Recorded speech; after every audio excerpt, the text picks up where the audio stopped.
Hello everyone, my name is Fatma and I'm back here with yet another live session. We're going to discuss emotional dependence today, and I have here with me Sir Asher Gohar as the guest speaker of today's session. Sir has been a part of the academic sphere and the academic world in general since 2017. Sir has taught at the University of Peshawar. He completed his MPhil in English literature, and then he is currently working in Edwardes College Peshawar as a lecturer. So, welcome, sir. Thank you. Thank you. I'm glad to be here. Thank you so much for taking time out for this discussion, sir. Sir, I would want to delve right into the topic emotional dependence and the dialectical approach, sir. Sure, sure. All Please go right, ahead. sir. Thank you, sir. Sir, we know that we have people from different academic backgrounds in our group and in this live session as well. Sir, I would want you to begin this discussion by defining the term dialectic and dialectical approach. Okay. So first of all, assalamu alaikum to everyone, whoever is there in the live session. And see, if you ask me a question about dialectical or what is dialectics, so it has its roots in history way before the modern philosophy ever came into being. But wherever we pinpoint the very powerful and very strong outburst of the word dialectics or dialecticism is in the 19th century, particularly when German idealism came forth as the most dominant philosophy in the continent. When I say continent, I mean Europe. So over there, it became a very powerful tool of realizing life and realizing how life and the phenomena of life occur. So it came to be as a form of phenomenology, as it is referred to. And within that phenomenology, there were a few very strong candidates of, or I should say, proponents of idealist philosophy. And the most dominant one that, of course, came forth was Hegel. You know, and Hegel came up with the idea of dialectics. When we say what is dialectics, it particularly means it has various definitions, and I am not that kind of a person who restricts anybody or myself to one definition or the other. But if you would like to strictly define dialectics, I would say it's a kind of process in which a concept, an idea, or an entity arrives, into reality or into existence. It validates itself as the primary form of existence, right? As it does this process, as it comes forth and validates itself, it has some shortcomings in its existence which it's not really aware of, right? And that shortcoming actually gives rise to its complete opposite, or its complete, you can say, other side of the coin, which it Right, which it gives rise to unconsciously. That entity which comes into being as an opposition to the previous entity, is also in turn validating itself as the absolute truth. The first entity, let's put it like entity A and entity B, right? So right, entity A came in and validated itself as the absolute form of existence, right? right, Entity sir. B comes up. Due to its shortcomings, entity B arises, and it comes forth and validates itself as the true and the essential form of existence, right? But due to Yes, their process of interaction, due to their process of what Hegel calls the encounter, it arises from their encounter a third entity, which is an amalgamation of these two and a kind of processed version of these two entities. So entity A and entity B, both both comprise Right, sir. themselves into a process, intermingle with each other, and so give forth a third entity, which you can term for your convenience as entity C. Now, when entity C arrives, it is also again oblivious of the fact that it has had a process before its existence, and therefore it again itself as the true essential form of existence. When it does Right, so, it will again give rise to entity D, and therefore, through their process, through their synthesis, will come entity E. right, sir. Okay, and so on and so forth. And I've tried. We are facing some network issues, I suppose. Sir explained it Yeah. quite wonderfully, but there are a few network issues, I suppose. Sir, can you hear me? Am I audible without any interruptions, sir?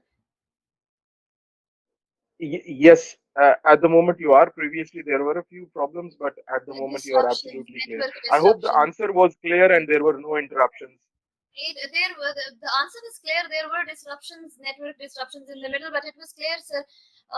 So, sir, that's Hegelian dialectics for us, and I'm absolutely elated that you presented it in as simplistic a manner as possible. But then, sir, Hmm. if because our topic is emotional dependence through the lens of a dialectic Yeah. approach, so I wouldn't want to digress, but I cannot Hmm. help digressing a bit, sir. So if you don't mind, sir, can I digress a bit, sir? I, I don't see anything as a digression, because as we just understood that how dialectics operate, so you might think that this is a digression, but it has actually arrived from the entity A, and it will give rise to entity C once again. Entity. Yes, sir. All right. So thank you. Yeah. Sir, you mentioned, I mean, you gave the brief idea of entity A giving rise to entity B and then so on and so forth. So, sir, if we talk about this whole progression of entities, and then if you bring dialectic approach, how, because for people like me who cannot grasp the Hegelian complication in a very effortless manner, how Hmm. how would you explain it in a more simplistic manner, sir? Because you are aware of the fact, sir, and me too. Most people are aware of the fact that Hegel is one of the most difficult philosophers to comprehend. So, sir, this point Indeed. I Yeah. understood. Dialectics is like entity A, entity B, and like new entities are forming, new opinions, discussions are forming based on the shortcomings of the previous one. Yeah. Sir, if you don't mind, I would Yes. want you to expound on it a bit more, sir. Sure. I think I need to uh, uh, keep it a little more simple, and also I'll try to forward it towards somehow towards our main topic today, also, so that we Yes, can sir. move towards and connect this concept with what we are going to talk about today. See, in other words, if I were to tell you what dialectics is, Hegel also mentions this. I'm paraphrasing, though. I'm not quoting him. I'm paraphrasing. Hegel basically mentions the concept of dialectics as a process. He basically says that everything in this world, everything in the universe is in the form of a process. It's Right, sir. always in the form of becoming, but it never becomes. Why did Now, Hegel yes, why did Hegel think of such a concept, you might wonder, because as a human being, Hegel was also a human. There were humans before Hegel also who were thinking about how things work. Phenomenology is basically the concept of understanding phenomena. Phenomena means how do things work, how do things be, yes, what's sir. their being. Yeah, exactly. So everybody was basically perplexed by this concept. How are things working when we are talking about emotions, when we are talking about culture, when we are talking about our individualism, when we are talking about our public identity, anything you wonder, anything you might point out, everything according to Hegelian concepts is in the form of a process. You might identify yourself today as Fatima. You might identify yourself as Fatima on the basis of whatever you know about yourself. How do you know that about yourself? By means of having interaction with others. Now, Right. let me tell you something. If you are an entity and your name is Fatima, you when you were a little girl, let's say when you were 5, 6, maybe 7 years old, you had a concept about yourself that was limited to what your parents thought about yourself, wasn't it? Yes, absolutely, sir. So if I were to ask you what is Fatima to you, so whatever you knew about Fatima, the entity, you would just answer me in that limited capacity.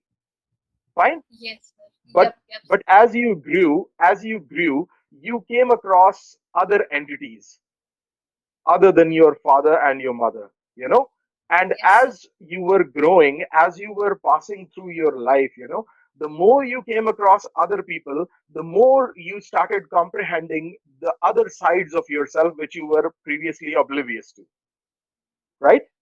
So if Right, I sir. were to ask Fatima the question that what is Fatima for you to a 7-year-old girl, she would have a very different answer than if I were to ask you at this age, what is Fatima to you? And you would have a very complicated and a very layered answer as compared to what you had. Now, what am I trying to focus through this point? I'm trying to aim at a point that you as an entity are in a process. Right, sir. Initially, whatever you had a comprehension about yourself was entity A. Then you came across your parents, that became entity B, you know, and then it gave rise to entity C. And probably, like, if on a lighter note, I were to pinpoint your present day identity, that would be somewhere around Q, P, R, S, wherever you have reached, Yes, and yeah, so everything is a process. Everything will be in the process of becoming, but never ever will anything become. The becoming will always be, but to become something will never be, according to Hegel, right? absolutely, sir. That is Yeah, such profound food for thought because now that sets your mind in motion. You're never going to become, you're just going to be in the process of like that evolution and internal and exactly. external, And that obviously. evolution never ends. It happens on in a matter of seconds, in the matter of minutes, in the matter of hours, days, months, years, you name it. It goes on and on and on. Whatever you think about yourself at the moment today will be different from what you think maybe tomorrow, because some new information, which is an antithesis, which would add itself to what you are at the moment, which is your thesis, All right, sir. So, like thesis and antithesis, and that now yeah. this is such a magical point, sir. Now I guess it's easy to comprehend the whole idea of entity programming.